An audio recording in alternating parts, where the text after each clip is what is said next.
In the School of Journalism, my focus was understanding the ways one should interview, how one weighs what to report and what not to report, the words one uses, how to cut out pejorative words that might even inadvertently be oppressive in the reporting.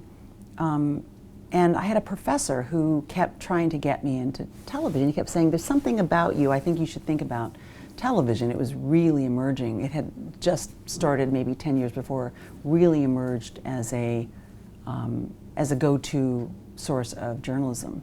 And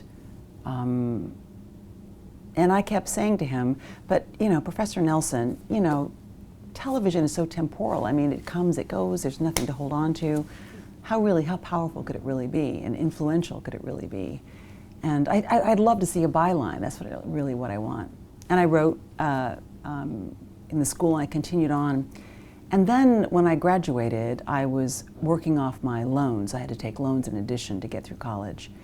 And someone came to me when I was working as a waitress to pay off my loans and said, there's an internship at the local TV station in Medford, Oregon.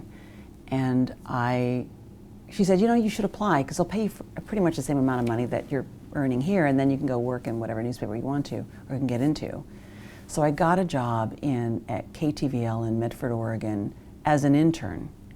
And I did everything but clean the windows. I mean, I did errands, I picked up the mail, I ran the studio cameras on television. I was behind the scenes, zooming in, it sort of started my interest in photography, which I'm now a still photographer. But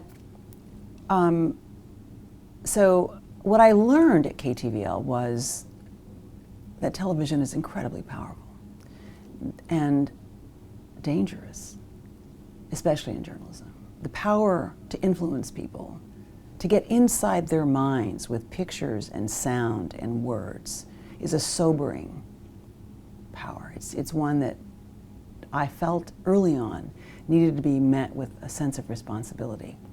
Because misreporting something on television is very hard to fix. It's not as even if you fix something in newspapers, you have your little correction section, and even then, people may not have their facts corrected. But in television, when you can actually cause people to feel something from seeing something and hearing something in just the right storytelling way with the right words, I think there's an even greater responsibility to get it right.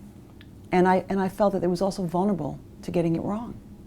Not only are human beings and fallible, and there always will be those kinds of mistakes, but I thought television itself, by its nature, was dangerous, if not in the hands of the right people, who at least were skilled, practiced, but also who wanted and cared a lot about the job of informing people, of taking care of the audience. So that seemed a pretty amazing challenge, and I thought, wow, maybe this is an area I do want to work in.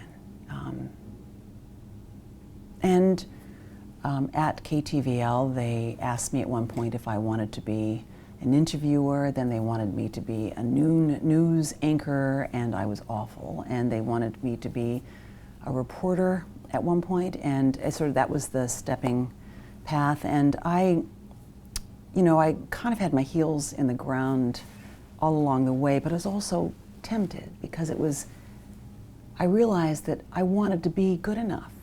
I felt this tremendous humility about whether I could be good enough. Not to be on TV, but to be worthy of that responsibility, you see. To be worthy of handling the facts and people's interviews, especially when often they're talking about terrible often, difficult often, emotional often moments in their lives. I mean, that's what news is. We go in and we try to gather details about something that's happening. It tends not to be a monotone kind of event. It tends to be something. So to be responsible and to be worthy of that, of capturing that story and caring for it and telling it in a way that's illuminating and not exploitive. That's how I approached it. And I wanted to be good enough. And so I decided to agree to become a reporter at the station at KTVL. The problem was they'd never had a woman ever as a reporter at the station. And so, and they had wonderful, talented men who'd been there for a long time.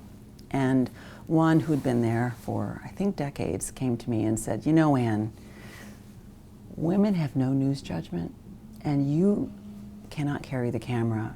No woman could really carry this equipment. So I really think it would be a better idea if you did not take this job." I still remember that conversation. Pretty much in those exact words is how he said it. And I remember thinking at that time, you know, you couldn't argue with someone who said that to you, because it was pretty much accepted. There were very few women. There had never been a woman at the station. So what I said to him was, you know, please give me a chance. And what I thought was, oh yeah, watch me. It actually was the best thing I could have heard, because it steeled me. And throughout my life, throughout my career, I've often heard, I could actually hear the sound of women coming up behind me. I could actually hear them at times. I could hear them coming up the hill, cheering me, because I realized early on I was creating a space that would allow them a chance to be considered. And I felt that women should be reporters, just as men should be reporters, because the stories are about people who are men and women. And there are nuances, and I've found this throughout my career. There are nuances that can be gathered by each differently because of what you bring, because of your gender. And so I could hear those voices, and it made me feel less alone. It was tough to work in an environment where I wasn't wanted. I went into the newsroom. He didn't have a choice but to hire me because the general manager wanted me to be there. And boy, it was everything you can imagine. It was a room full of really wonderful, talented, older men who smoked cigars, not all of them, but most of them. The room was thick with smoke. And they were all against me. They were, because they were afraid, really, that I would change the culture, that I would change the way they spoke to each other, that I was going to modify them in some manner. You know, as men often feel that women do, and frankly, to be honest with you, we do tend to modify men, so I can understand the concern. That's when I learned to cuss. I had grown up in a military family. My father had told me, you know, if you can't think of a better word than a four-letter word, then shame on you. So I'd never cussed until, I got through college, never cussed. I learned to cuss in a newsroom, in a television newsroom, because I needed to have them understand that I was going to accept them and hear them and speak to them in their language. And I used every single word that they used. And their backs straightened up, and when they assigned me 4 times as many stories, 3 to 4 times as many stories as the men would be assigned, I did them as best I could. Had some meltdowns, clearly. People didn't necessarily show me how to use the camera at the beginning, and I had to figure that out, which did not go well. But eventually, I won their respect. And I finally was able to go to the news director and say, I will do as much as the men, but I will not do more. And he agreed. And from then on, I felt enormously supported by the men. And I give them credit for opening their minds to me. And throughout my time, whatever would happen, they were by my side and supporting and cheering me. And that was a great achievement, better than anything else, really. As I had shown them what was possible.